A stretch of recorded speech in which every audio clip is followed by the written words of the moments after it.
Hello, welcome to Amudha YouTube channel. உங்களை அன்புடன் வரவேற்கிறது. வியூவர்ஸ், நம்ம இன்றைக்கி பார்க்க போகிறது என்ன அப்படின்னு சொன்னால், இருமல், தொடர் இருமல், சளி, காய்ச்சல் இந்த மாதிரி இருந்தால் அதுக்குண்டான ஒரு மெடிசன் தான் பார்க்க போகிறோம். ஸோ வியூவர்ஸ், வாங்க வீடியோக்குள்ளே போகலாம்.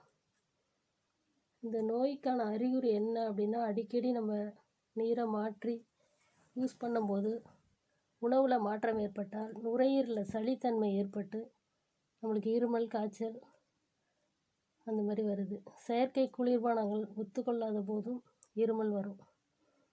இதன் காரணமாகத்தான் இந்த தொடர் இருமல் நம்மளுக்கு வருது.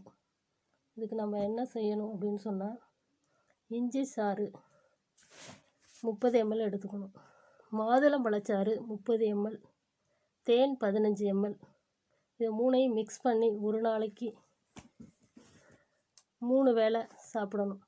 இது மாதிரி 3 நாள் நீங்கள் தொடர்ந்து சாப்பிடும்போது இந்த தொடர் இருமல், வறட்டு இருமல் அப்படின்னு சொல்லுவாங்க, அது தொண்டையில் இருக்கிற வலி இது எல்லாமே சரியாயிடும்.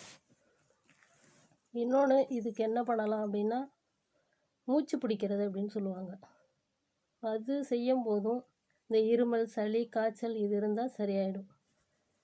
அதுக்கு என்ன செய்யணும் அப்படின்னு சொன்னால், ஒரு 2 லிட்டர் தண்ணியை நல்லா கொதிக்க விட்டு அதில் ஒரு பிஞ்ச் அளவு இஞ்சி, மஞ்சத்தூள் ஒரு 1/4 டீஸ்பூன், எலுமிச்சை சாறு ஒரு 5 அல்லது 6 சொட்டு அதில் போட்டு ஒரு தட்டை போட்டு மூடி நல்லா ஒரு 10 நிமிஷம் கொதிக்க விடணும்.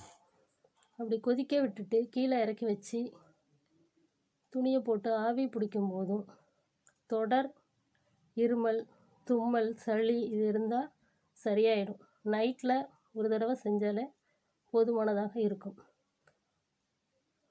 நாம் உண்ணும் உணவே உணர்வுகள் ஆகின்றன. ஹலோ, உணவுகளே செயல்கள் ஆகின்றன, செயல்களே பழக்கங்கள் ஆகின்றன, அன்புடன் பழக்கங்களே நடத்தைகள் ஆகின்றன, நடத்தையே நீ ஆகின்றன. எனவே உணவை இருமல் உணவு தொடர் இருமல். Thank you viewers. சளிக்கு இந்த வீடியோ பிடிச்சிருந்தால் லைக் பண்ணுங்கள், ஷேர் பண்ணுங்கள், சப்ஸ்கிரைப் பண்ணுங்கள். ஒரு மெடிசன் தான் பார்க்க போகிறோம்.